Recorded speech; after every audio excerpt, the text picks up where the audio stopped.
Hi, my name is Jeneline. I am 36 years old, single. I finished a 2 years vocational course of Hotel and Restaurant Management at Tagum National Trade School. After I graduate, I work in different establishments locally, such a resort hotel with a position of housekeeping for several years. I have also experienced working a small family. I work as a nanny and helper. I took care of 5-year-old child and do all the household chores, including cooking, laundry, gardening, ironing for 2 years.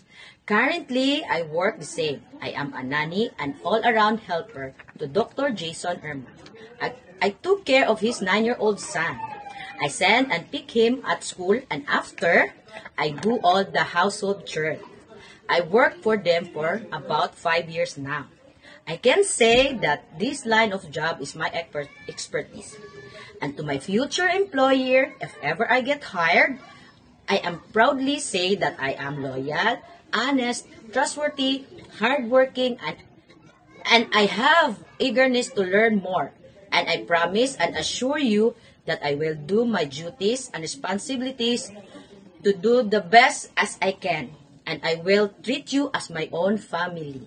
I promise to take care of you and your children. I hope to see you soon. Thank you.